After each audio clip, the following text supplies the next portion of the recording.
Hello दोस्तों, स्वागत है आप सभी का आपके अपने प्यारा सा चैनल साइंस सर्कल क्लासेस में। दोस्तों ये वीडियो उसके लिए है जो गवर्नमेंट एग्जाम्स की तैयारी कर रहे हैं। और ये दोस्तों हिस्ट्री का बहुत ही महत्वपूर्ण टॉपिक है, सिंधु घाटी सभ्यता, है ना, जिसमें कि हम लोग लगभग टॉप 80 ऑब्जेक्टिव क्वेश्चंस करने वाले हैं, जो कि हर एक कॉम्पिटिटिव एग्जाम्स में बार बार पूछा जाता है। और दोस्तों ये वीडियो जो है आपको लगभग 12 से 15 मिनट के अंदर, है ना, लगभग 80 प्रश्न हम लोग करने वाले हैं। तो पूरा फास्ट रिवीजन करेंगे, तो आप लोग भी शुरू से अंत तक बने रहेंगे। तो चलिए बिना हम लोग देरी किए हुए सेशन को स्टार्ट करते हैं, इस वीडियो को शुरू करते हैं। बिल्कुल इसमें जो भी कहा गया है बिल्कुल फैक्ट कहा गया है, ठीक है। तो चलिए बिल्कुल इसको रट ही लेना है, यहाँ से देखने को मिलेगा। चलिए तो पहला प्रश्न आप लोग के सामने आ चुका है ना। हाँ, पहला प्रश्न आप लोग के सामने है कि सिंधु सभ्यता का मान्यता जो है ना वो मतलब सिंधु घाटी सभ्यता का कालखंड कितना कहाँ से कहाँ तक है। तो दोस्तों याद रखिएगा 2500 से लेकर के 1750 ईसा पूर्व के बीच के कालखंड को सिंधु घाटी सभ्यता का कालखंड कहा जाता है। और दोस्तों सिंधु घाटी सभ्यता का जो है ना सबसे पहले माइंड में किसको आया था, तो याद रखिएगा चार्ल्स मेसन को आया था। किसको आया था? चार्ल्स मेसन को आया था, याद रखेंगे, ठीक है। हाँ बिल्कुल सही जवाब। चलिए अगला सवाल आ जाइए। हाँ, बहुत ही इम्पोर्टेंट क्वेश्चन है। इतिहास का पिता किसे कहा जाता है? तो इतिहास का पिता मित्रों, इतिहास का पिता हेरोडोटस को कहा जाता है। किसे कहा जाता है? हेरोडोटस को कहा जाता है, ठीक है। मेगास्थनीज दोस्तों, मेगास्थनीज के द्वारा पुस्तक कौन सा लिखा गया है? इंडिका, जो कि चंद्रगुप्त मौर्य के शासनकाल में भारत आते हैं, ठीक है। बिल्कुल। अच्छा आप लोग बताइए हिकेटियस को किसका जनक कहा जाता है? आप लोग कमेंट सेक्शन में बताएंगे। चलिए फास्ट रिवीजन हम लोग करने वाले हैं। हाँ, और अच्छा लगे वीडियो को तो वीडियो को लाइक और अपने सभी दोस्तों में शेयर कर दीजिए। सिंधु घाटी सभ्यता की खोज किसने की? तो दोस्तों सिंधु घाटी सभ्यता का खोज जो है वो राय बहादुर दयाराम साहनी ने किया था, है ना। याद रखिए बहुत ही अच्छा जवाब है ये। और कब किया था? 1921 में किया था। और इसी कारण से दोस्तों हड़प्पा सभ्यता भी कहा जाता है, क्योंकि इसका खुदाई हड़प्पा का खुदाई जो है दयाराम साहनी ने किया था 1921 में। चलिए अगला सवाल देखिए, क्वेश्चन 4। सिंधु सभ्यता को किस और नाम से जाना जाता है? तो मित्रों सिंधु घाटी सभ्यता को जो है और कौन सा नाम से जानता है? सैंधव सभ्यता से नाम जाना जाता है ना। सैंधव सभ्यता के नाम से जाना जाता है, या हड़प्पा सभ्यता के नाम से भी जाना जाता है, ठीक है। चलिए अगला सवाल आ जाइए। अगला सवाल देख लीजिए, बहुत ही महत्वपूर्ण प्रश्न है ना। हड़प्पा सभ्यता का खोज किसने की? तो जैसा कि अभी हम लोग कर चुके हैं, हड़प्पा सभ्यता का खोज दयाराम साहनी ने किया था।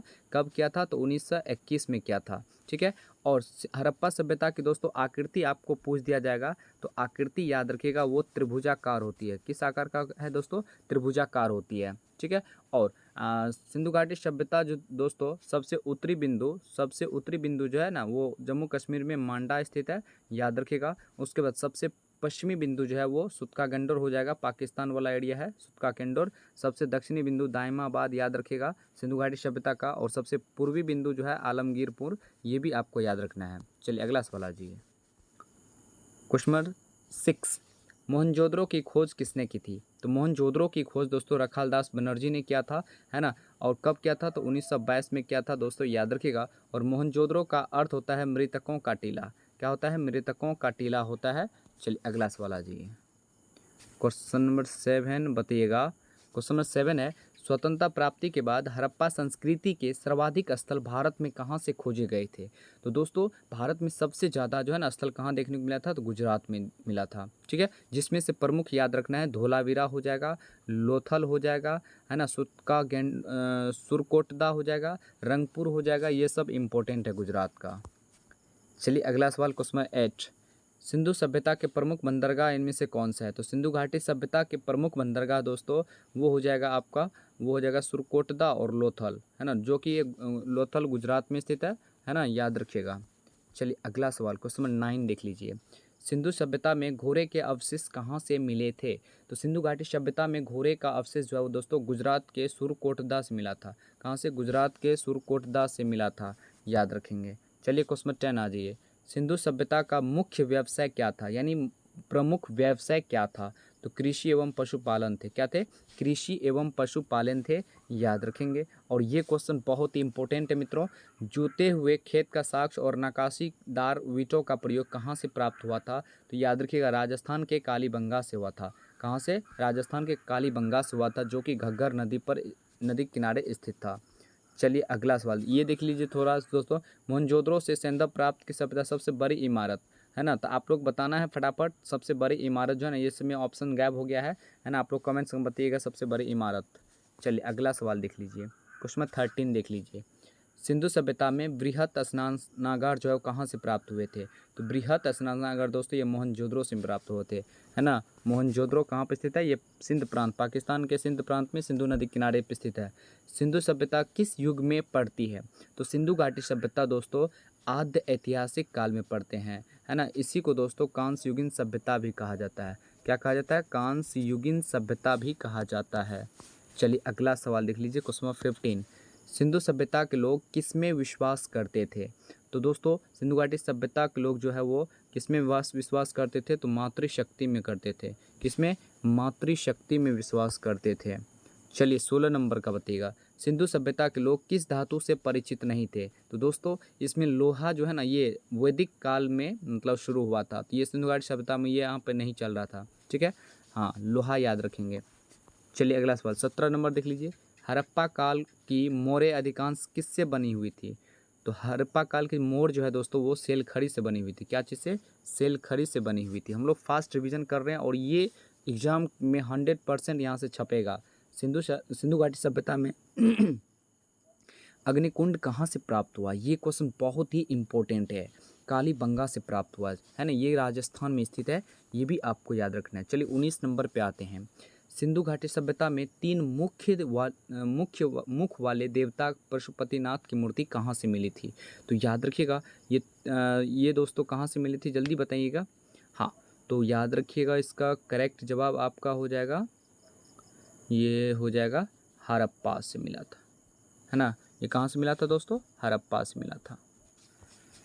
चलिए अगला सवाल 20 नंबर, सिंधु सभ्यता के मकान किससे बने हुए थे? तो सिंधु घाटी सभ्यता के मकान दोस्तों याद रखिएगा ये ईंट से बने हुए थे। क्या चीज़ से बने हुए थे? ईंट से बने हुए थे।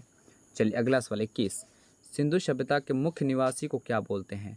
तो मुख्य निवासी को क्या बोलते हैं, जल्दी बताइएगा। सिंधु घाटी सभ्यता को मुख्य निवासी को बोलते हैं भूमध्य सागरीय लोग, ठीक है। अगला सवाल आ जाइए, मतलब मनके बनाने के लिए कारखाने कहाँ से मिले थे, है ना। मनके बनाने के लिए कारखाने कहाँ से मिले थे? तो बताइएगा फटाफट। तो इसका करेक्ट जवाब हो जाएगा लोथल और चनहुद्रो। लोथल, है ना, और चनहुद्रो। चलिए अगला सवाल 23 का बताइएगा, सिंधु सभ्यता की लिपि कौन सी थी? तो भाव चित्रात्मक लिपि थी, यानी जिसको पढ़ा नहीं जा सकता था, यानी ऑप्शन नंबर डी होगा करेक्ट जवाब, है ना। चलिए अगला सवाल देखिए, सिंधु घाटी सभ्यता की लिपि में किसका उपयोग किया गया था? तो भाई इसमें कुछ भी नहीं, यानी इसमें कुछ नहीं लिखा हुआ था, सिर्फ भाव को देख करके जो है ना पता लगाया जाता था, यानी इनमें से कोई नहीं होगा। भाव चित्रात्मक लिपि जिसको हम लोग बोलते हैं। चलिए अगला सवाल 25 का बताइए, सिंधु सभ्यता के लोग का संबंध किस सभ्यता के लोगों से था? तो याद रखिएगा ये सुमेरियन सभ्यता के लोगों से था, यानी ऑप्शन नंबर बी होगा करेक्ट जवाब। चलिए अगला सवाल आ जाइए, फास्ट रिवीजन हम लोग कर रहे हैं। सिंधु सभ्यता के लोगों ने नगरों और घरों के विन्यास के लिए कौन सी पद्धति अपनाई थी? बहुत ही इंपॉर्टेंट है, ग्रिड पद्धति अपनाई थी, ठीक है। अगला सवाल आ जाइए, बताइएगा सिंधु घाटी सभ्यता का आकार कैसा था? तो जैसा कि इससे पहले हम लोग बात कर चुके हैं, त्रिभुजाकार था, ठीक है।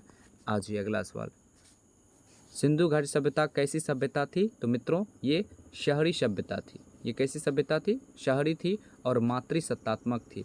कैसी थी? मातृसत्तात्मक थी, ये भी आपको याद रखना है। चलिए अगला सवाल आ जाइए, उसमें 29, सिंधु सभ्यता में घरों के दरवाजे एवं खिड़कियां कहाँ खोलते थे? तो दोस्तों याद रखिएगा वो सड़क के पीछे खोलते थे। कहाँ? सड़क के पीछे खोलते थे मित्रों, याद रखिएगा, ठीक है। अगला सवाल, लेकिन लोथल एक ऐसा जगह था जहाँ पर घर का जो दरवाज़ा था वो सड़क की ओर खुलता था, सड़क की ओर खुलता था, क्योंकि यहाँ पर ज़्यादा विदेशी व्यापार होता था, है ना। व्यापार का सामान ढोने के लिए जो है ना सड़क के सामने इसका दरवाज़ा खुलता था। सिंधु सभ्यता में मुख्य फसल क्या थी? बहुत ही इम्पोर्टेंट है, जौ एवं गेहूँ जो है ना इसका मुख्य फसल था मित्रों, याद रखेंगे। चलिए 32 का देख लीजिए, सिंधवासी लोग मिठास के लिए किसका उपयोग करते थे? यानी मीठापन के लिए क्या चीज़ का उपयोग करते थे? तो शहद का उपयोग करते थे, है ना, शहद का उपयोग करते थे। चलिए 33 नंबर देखिए, सिंधु घाटी सभ्यता में अब तक कितनी संख्या एवं संकेताक्षर की आकृति मिले हैं? तो लगभग 400 से अधिक मिले हैं, ठीक है। याद रखिएगा ये सब सारा क्वेश्चन जो है ना इम्पोर्टेंट है। है ना 34 ईंटों का बना हुआ वृत्ताकार चबूतरा या कब्रिस्तान जो है ये कहाँ से मिले थे? इसको हम लोग बोलते हैं RH-37 बोलते हैं। क्या बोलते हैं? RH-37। तो ये दोस्तों ये हड़प्पा से मिले थे। कहाँ से? हड़प्पा से मिले थे। चलिए अगला 34 नंबर का सवाल था। चलिए 35 नंबर देखिए, आलेख युक्त मोहरें बड़ी मात्रा में कहाँ से प्राप्त हुई थी? तो दोस्तों याद रखिएगा सिंधु सभ्यता से प्राप्त हुई थी, है ना। हाँ अगला सवाल जी 36, महाविद्यालय का भवन एवं कांस्य की मूर्ति कहाँ से प्राप्त हुआ था? तो भाई कांस्य की मूर्ति जो है मोहनजोदड़ो से प्राप्त हुआ था। कहाँ से? मोहनजोदड़ो से प्राप्त हुआ था। चलिए अगला सवाल जी, सिंधु सभ्यता में चावल के अवशेष कहाँ से मिले हैं? तो मित्रों चावल का अवशेष कहाँ से मिले हैं जल्दी बताइएगा फटाफट। तो याद रखिएगा ये लोथल से प्राप्त हुआ है चावल का अवशेष। चलिए 38 नंबर, सिंधु सभ्यता में तोल की इकाई क्या थी? तो याद रखिएगा 16 के अनुपात में थी। तोल की इकाई 16 के अनुपात में थी। चलिए 39, सिंधु सभ्यता के लोग यातायात के लिए किसका उपयोग करते थे? तो दोस्तों याद रखिएगा 2 पहिए वाली गाड़ी बिल्कुल सही बात है, 4 पहिए वाला बैलगाड़ी बिल्कुल सही बात है, भैंसा गाड़ी बिल्कुल करेक्ट बात है। यानी इसमें से सही सभी हो जाएगा करेक्ट जवाब। और ये क्वेश्चन बहुत इंपॉर्टेंट है। मोहनजोदड़ो है ना या सिंध का बाग का क्या अर्थ है? मोहनजोदड़ो का अर्थ क्या है? तो मृतकों का टीला है ना, याद रखिएगा। चलिए 41 नंबर देख लीजिए, मेसोपोटामिया के अभिलेख में वर्णित है मेलवा शब्द का अभिप्राय किस सभ्यता से है? तो मित्रों याद रखिएगा ये सिंधु सभ्यता से है। किस सभ्यता से है? सिंधु घाटी सभ्यता से है। चलिए 42 नंबर देखिए, बहुत ही इंपॉर्टेंट क्वेश्चन आ चुका है आप लोग के सामने। निम्नलिखित में से किसने हड़प्पा एवं मोहनजोदड़ो को है ना विस्तृत साम्राज्य की जुड़वा राजधानी कहा है? तो याद रखेंगे दोस्तों ये पिग्गट ने कहा था। किसने कहा था? पिग्गट ने कहा था। चलिए 43 का बताइएगा, सिंधु घाटी सभ्यता के लोग धरती को क्या मानकर उसकी पूजा करते थे? तो दोस्तों ये उर्वरता की देवी मानकर उसकी पूजा किया करते थे। चलिए अगला सवाल देख लीजिए, 44 नंबर है। 44 नंबर बहुत इंपॉर्टेंट सवाल है ना। वृक्ष पूजा एवं शिव पूजा का प्रचलन का साक्ष्य कहाँ से प्राप्त हुआ है? तो शिव पूजा का दोस्तों ये सिंधु घाटी सभ्यता से प्राप्त हुआ है, याद रखिएगा। या हड़प्पा सभ्यता सिंधु घाटी सभ्यता या हड़प्पा सभ्यता, यहाँ पर जो है ना हड़प्पा हो जाएगा। यहाँ पर क्या हो जाएगा मित्रों? हड़प्पा हो जाएगा, याद रखिएगा। चलिए 45 नंबर देखिए, स्वास्तिक चिन्ह और ये कहाँ से प्राप्त है दोस्तों? ये हड़प्पा सभ्यता से प्राप्त है स्वास्तिक चिन्ह। चलिए अगला सवाल अजय यानी हड़प्पा से सिंधु घाटी नगरों में किस मंदिर का अवशेष मिले थे? तो दोस्तों याद रखिएगा किस मंदिर का अवशेष नहीं मिला था दोस्तों, है ना, शिवपति का मिला था। लेकिन इसमें से सही जवाब हो जाएगा क्योंकि मंदिर निर्माण का जो है ना कला जो है वो गुप्त काल से शुरू ही हुआ था। यहाँ पर मंदिर नहीं बना हुआ था, बस मूर्ति बना हुआ था। चलिए अगला सवाल है जी 47 नंबर, सिंधु घाटी सभ्यता के लोगों के लिए कौन सा पशु विशेष पूजनीय था? बताइएगा। तो दोस्तों याद रखिएगा कुबर वाला सांड। क्या हो जाएगा? कुबर वाला सांड हो जाए ना, ज़्यादा वो पूजनीय थे। 48 बताइएगा। 48 है, बहुत ही इम्पोर्टेंट प्रश्न है। सिंधवासी किस तरह के वस्तुओं का प्रयोग करते थे? तो बताइएगा फटाफट। तो पशुओं के पत्ते के कपड़ों का, है ना। हाँ तो इसका सही जवाब हो जाएगा ए और बी दोनों, यानी डी ऑप्शन हो जाएगा करेक्ट जवाब। चलिए अगला सवाल है जी 49 में, सिंधव सभ्यता के लोग अपने मनोरंजन के लिए क्या क्या करते थे? तो दोस्तों वो सब पासा खेला करते थे, है ना, पासा खेला करते थे। चलिए 50, सिंधु घाटी सभ्यता के लोग निम्नलिखित में से किससे परिचित नहीं थे? जैसा कि हम लोग कर चुके हैं, ये पत्थर और औजार से तलवार से पत्थर एवं औजार से परिचित थे, तलवार से परिचित नहीं थे। ठीक है, तलवार मतलब लोहा का जो भी सामान है ना, लोहा का जो भी सामान है उससे परिचित नहीं थे। तो आई होप ये वीडियो आप लोग को ज़्यादा प्रॉफिटेबल साबित होने वाला है। ठीक है, तो चलिए फिर मिलते हैं इसी तरह से नेक्स्ट वीडियो। अगर आप लोग का डिमांड रहे तो मैं नेक्स्ट वीडियो भी इसी तरह से मैं बना के दूंगा। तो चलिए